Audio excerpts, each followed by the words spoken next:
शराबी ये दिल हो गया, संभालो मुझको ओ मेरे यारो, संभलना मुश्किल हो गया।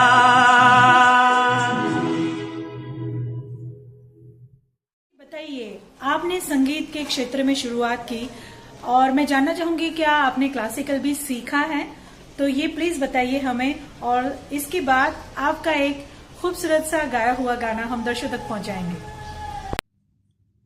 जी हाँ, मैंने क्लासिकल म्यूजिक सीखा हुआ है, जो कि दिल्ली के ही बहुत ही माने हुए गुरु माने जाते हैं और जिनका नाम है सुमंता चक्रवर्ती जी। उन्हीं के पास जाके मैंने क्लासिकल करीब 2-2.5 साल सीखा है।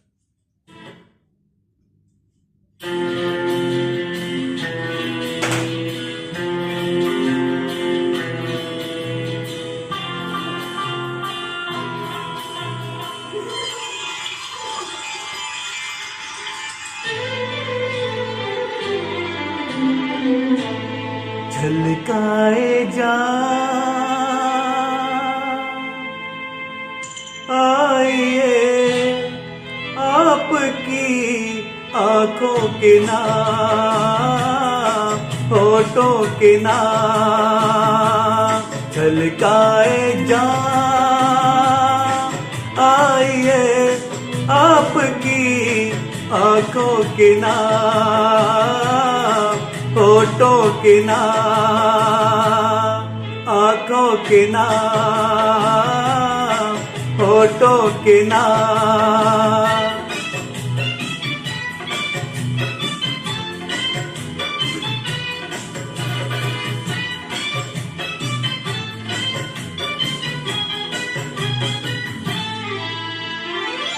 फूल जैसे तन पे जलवे ये रंगों बूके, ये रंगों बूके, आज जाम मैं उठे इन होठों को छू के, होठों को छू के, लचकाइए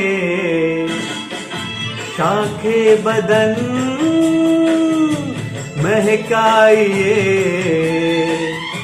जुल्फों की शान, झलकाए जा आइए आपकी आंखों के नाम, होठों के नाम। सो फ्रेंड्स, हम जगदीप जी से जानना चाहेंगे, क्योंकि आज के समय के जो कुछ गीत संगीत बन रहा है, कुछ गाने बन रहे हैं, तो पहले का जो टाइम था, पहले का जो वक्त था, उसमें जो गीत बनते थे, गाने जो संगीत बनता था, तो ब्लैक एंड व्हाइट के गाने हम आज भी सुनते हैं, और आजकल के जो गाने होते हैं वो 1 वीक में उड़ जाते हैं। जो आई थिंक 100 साल 50 साल पहले जो गाने बने थे वो आज भी चल रहे हैं, और आज जो गाने बनते वो 1 वीक भी नहीं चलते। तो मैं जगदीप जी से जानना चाहूंगी कि पहले के संगीत, पहले के गानों में और आज के संगीत और आज के गानों में क्या डिफरेंस है, क्या फर्क है दोनों में, कि वो गाने अभी तक लोगों को सुनने में पसंद सबको आ रहे हैं, सबको अच्छे लगते हैं, और आज का जो संगीत है, आज के जो गाने हैं, वो लोगों को 1 वीक में उनका है। तो मैं जानना चाहूंगी इसके बारे में जगदीप जी से। हाँ, मैं बताना चाहूंगा कि पुराने संगीत और नए संगीत में आज की डेट में देखा जाए तो काफी फर्क आ गया है। अगर हम पुराने संगीत जो कि 1950s, 60s, 70s के इरा के हम देखते हैं, तो उनमें लिखने का एक डिफरेंट स्टाइल होता था, और जो भी म्यूजिशियन होते थे या लिरिसिस्ट होते थे, उनकी एक फीलिंग नजर आती थी उनकी लेखनी में। उनकी जो राइटिंग स्किल थी इतनी बेहतरीन होती थी कि आज भी हम उसकी संगीत को सुनते हैं और एंजॉय करते हैं। इवन आप जाके देखो कहीं भी लाइव शो जितने भी हो रहे हैं आज की डेट में, और इवन न्यू म्यूजिक वाले भी रिमिक्स उन्हीं का पुराने गानों को लेके चला रहे हैं, और आज की डेट की न्यू जनरेशन भी आजकल इन्हीं पुराने गानों को पसंद करने भी लग गई है। और दूसरी तरफ हम न्यू संगीत को अगर देखें तो आज की डेट में अच्छा लगता है, धड़कते भड़कते संगीत आ रहे हैं, कहीं भी जा पार्टी सार्टी सॉन्ग्स होते हैं, अच्छा लगता है। लेकिन 1 साल 2 साल बाद वो संगीत कहाँ चले जाता है, किधर चलेगा, कोई याद नहीं रख पाता है। यही फर्क रह गया है पुराने और न्यू संगीत में। अभी मैं आपके सामने जो गीत पेश करने जा रहा हूँ, उसके गीत के बोल हैं, तू इस तरह से मेरी जिंदगी में शामिल है और फिल्म का नाम है आप तो ऐसे ना थे।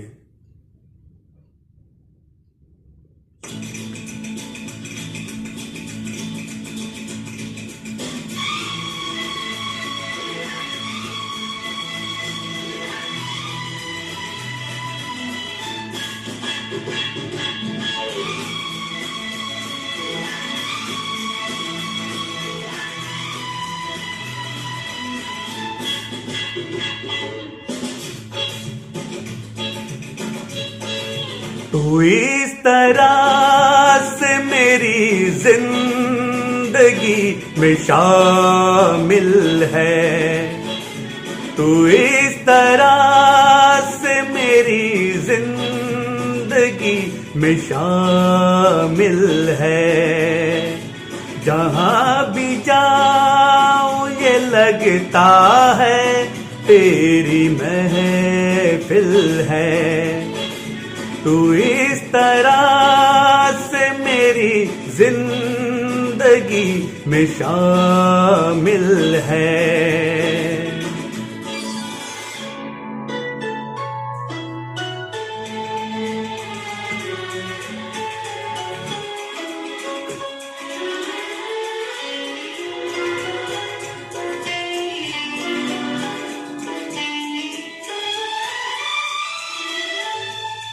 ये आसमान ये बादल ये रास्ते ये हवा, ये आसमान ये बादल ये रास्ते ये हवा, हर एक चीज है अपनी जगह ठिकाने से।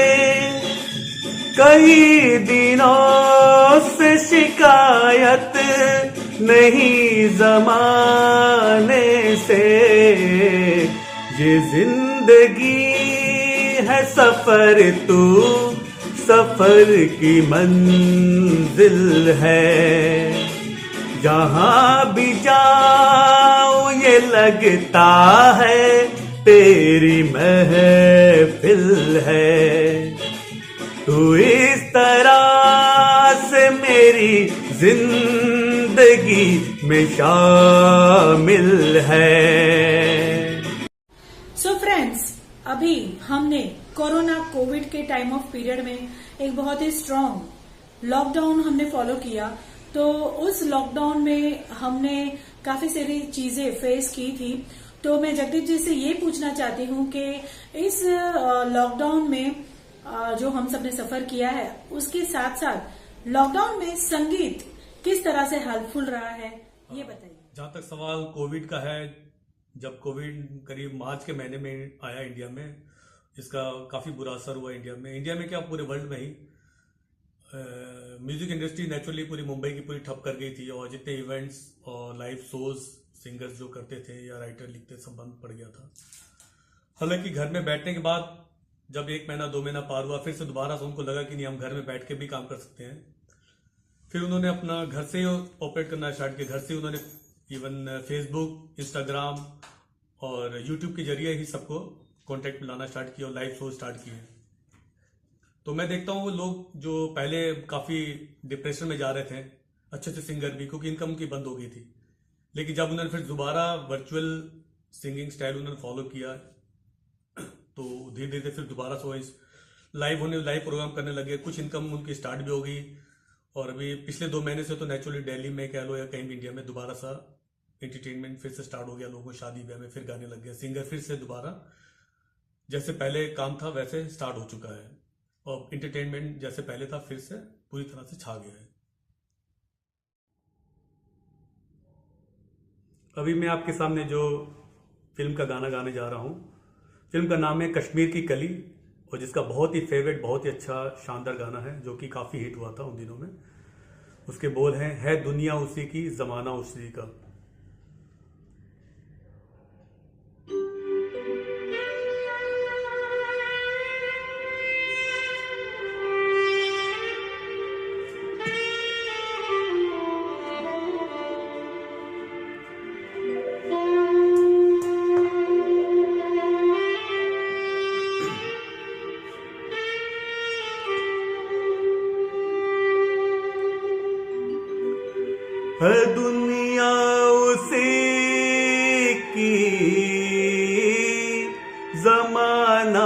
उसी का,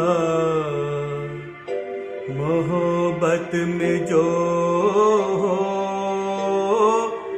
गया हो किसी का, है दुनिया उसी की, जमाना उसी का, मोहब्बत में जो हो गया हो किसी का।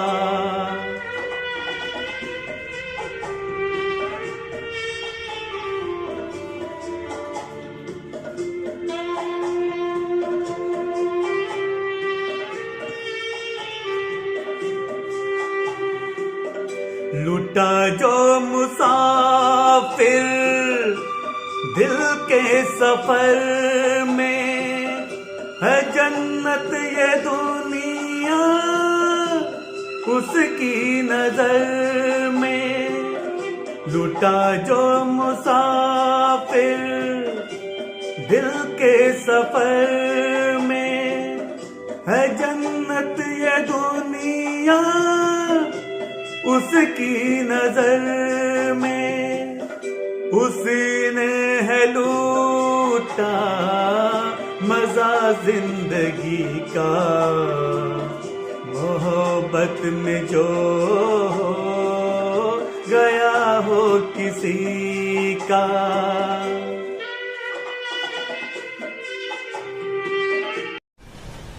तो जगदीप जी, दिल्ली से आप बिलोंग करते हैं और अब हम टॉक शो के आखिर में पहुंच रहे हैं।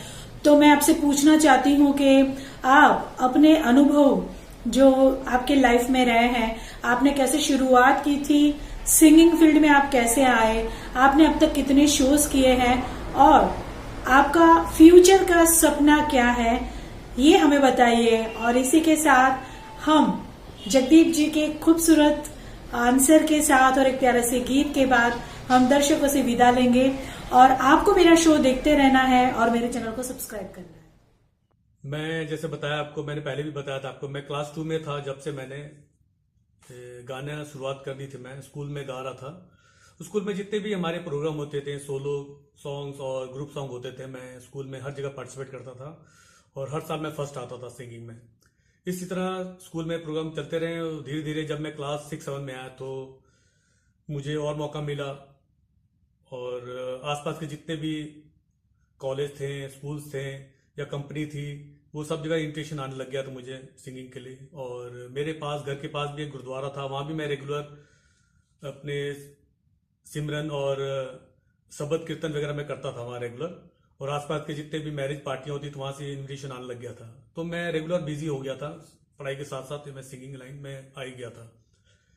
फिर इस तरह मेरी पढ़ाई चलती गई। मैंने ग्रेजुएशन करने के बाद जब मैं एमबीए करने के भुवनेश्वर गया, वहाँ भी मैं जब गया तो यूनिवर्सिटी लेवल पे मेरे को गाने का चांस मिला।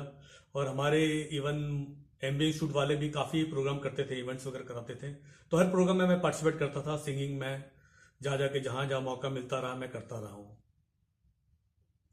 और जब मैं दिल्ली आया, 2000 की बात है, तो जब मैं दिल्ली वापस एमबीए कंप्लीट करने के बाद, तो मैं सबसे पहले मैं सबसे मिला, जितने भी म्यूजिशियन वगैरह यहाँ होते थे, उन्होंने सब ये बोला कि जगदीप जी, आप सबसे पहले आपको अपना एक डेमो कैसेट तैयार करनी चाहिए।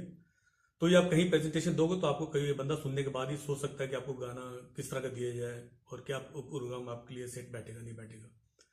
तो फिर मैंने क्या किया, मैं एक म्यूजिक डायरेक्टर होते थे संजय विद्यार्थी, उनसे मिलकर फिर अपनी डेमो तैयार करे, जिसमें कि मेरे गजल थी, भजन था, एक पॉप था और एक पंजाबी सॉन्ग था। इस तरह का मिक्सचर मैंने तैयार करके डेमो बना के मैं टी सीरीज और जितने भी आसपास के म्यूजिशियन होते थे या जो इवेंट ऑर्गेनाइज करते थे कर्नाटक पे, सबके पास जाना स्टार्ट किया और जा जाके देख के आता था। इसी तरह फिर मैं देने के बाद करीब महीने बाद मेरे को एक कॉल आया। तो कॉल आया, मैं उस समय मैं सेल्स की जॉब कर रहा था दिल्ली में। तो कॉल आया कि जगदीप जी, आपकी मैंने कैसेट सुनी है, क्या आप शाम को मिल सकते हो मुझे? तो मैं बोला ठीक है, मैं आ जाऊंगा। फिर मैं शाम को उनसे मिला जाके, तो पता लगा वो एक इवेंट ऑर्गेनाइजर ही है, वो बाहर से मस्कट में शोज करते थे, वो दिल्ली आए हुए थे। उन्होंने मेरी कैसेट देखी थी और फिर मेरे को बुलाया, बैठाया उन्होंने। फिर उन्होंने कहा कि आप एक बार 1-2 गाने में गज़लें या जो भी गाते हो एक बार सुनाओ मैं। फिर आधा घंटा मैंने गज़लें और जो मेरे को गाने आते थे मैं सुनाए। तो उनको अच्छे लगे, तो उन्होंने कहा कि इमीडिएटली कहा कि चलो जी हम आपको फाइनल करते हैं, लेकिन आपके साथ पूरी टीम जानी चाहिए, आप फीमेल सिंगर भी लेके जाओगे और साथ में म्यूजिशियन भी होने चाहिए, और आपके पास हम 20-25 दिन का टाइम देते हैं, आपने सारी चीजें अरेंज करनी है। मैंने कहा ठीक है मैं कर लूंगा। कह के वहां से मैं निकल के आ गया, लेकिन मेरे को याद है कि मैं दिल्ली, तो मेरे को मुश्किल से 2-3 महीने हुए थे आए हुए दिल्ली। तो मैंने इमीडिएटली पहले जॉब मैंने रिजाइन दी, क्योंकि मैं जाऊंगा उस जॉब तो मैं कंटिन्यू कर नहीं सकता हूँ। फिर मैं एक्चुअली रहने वाला तो अमृतसर से हूँ, और बेसिकली और मेरी एजुकेशन सारी कंप्लीट हुई है जमशेदपुर के पास एक जगह है घाटशिला, वहाँ चले गया मैं। वहाँ जाके जाते साथ ही मैंने सबसे पहले पेपर में ऐड दिया कि मुझे एक म्यूजिशियन चाहिए, फीमेल सिंगर चाहिए, जो म्यूजिशियन और फीमेल सिंगर चाहिए साथ में मेरे जाने के लिए। तो काफ़ी इंटरव्यूज वगैरह मैंने कंडक्ट किए हैं, फाइनल करके फिर मैंने अल्टीमेटली 2 फीमेल सिंगर मेरे को अच्छी लगी, उनको मैं फाइनल करके फिर दिल्ली वापस आ गया। उन दिनों में एक प्रॉब्लम होती थी कि पासपोर्ट लोगों के पास अवेलेबल नहीं होते थे। मेरा पासपोर्ट बना हुआ था, लेकिन जो फीमेल सिंगर मेरे साथ जाना चाह रही थी उनके पास था नहीं। उन दिनों में करीब 3 महीने लग जाते थे। फिर मैंने उनका अप्लाई करवा दिया, कलकत्ता में उनका अप्लाई हो गया था। तो फॉलोअप करते करते 20 दिन होने वाले थे। तब तक क्या हुआ कि यहाँ जब मैं इवेंट्स वाले से मिला तो कहते नहीं आपका तो हमने 20-25 दिन दिया था, ज़्यादा 10 दिन और दे सकते हैं, 10 डेज, लेकिन आप कर पाओगे तो ठीक है, नहीं तो फिर आप किसी और को हमें देखना पड़ेगा। तो इस तरह से फिर मैं प्रोसेस नहीं कर पाया। वो मुझे बड़ा अफसोस लगा कि इतना अच्छा प्रोग्राम मिला मेरे को, मैं कर नहीं पाया। लेकिन एनीवे फिर मैं अपनी क्लासिकल म्यूजिक मैंने स्टार्ट कर चुका था दिल्ली में उस समय, और जितने भी जो मेरे को शोज मिलता रहा दिल्ली में, आसपास गुरुद्वारे में जो फंक्शंस होते हैं वहां भी मैं गाने लग गया, और मैरिज पार्टी में या कहीं भी मेरे को जहां भी इनविटेशन आता था मैं सिंगिंग अपना जारी रखा। इस तरह से मेरा सिलसिला जारी रहा। अभी मैं जो दूसरा गाना सुनाने जा रहा हूँ, ये भी मोहम्मद रफ़ी साहब का बहुत ही प्यारा सा गाना है, वादियाँ मेरा दामन, और फिल्म का नाम है अभिलाषा।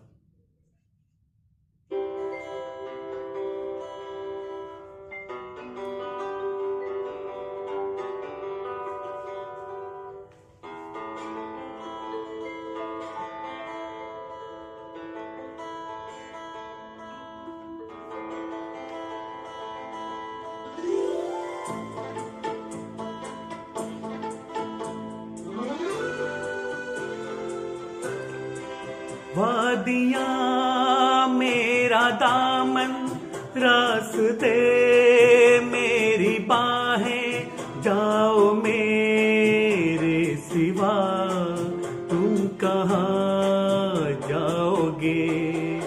वादियाँ मेरा दामन, रास्ते मेरी बाहें, जाओ मेरे सिवा तुम कहाँ जाओगे। वादियाँ मेरा दामन।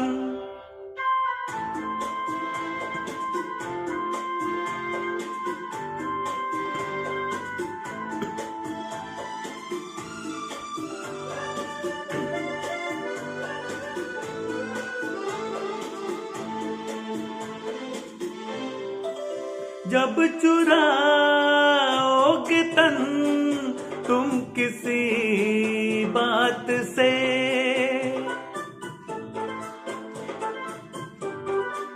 जब चुराओगे तन तुम किसी बात से, शाख गुल छेड़ देगी मेरे हाथ से, अपनी ही जुल्फ को और उलझाओगे।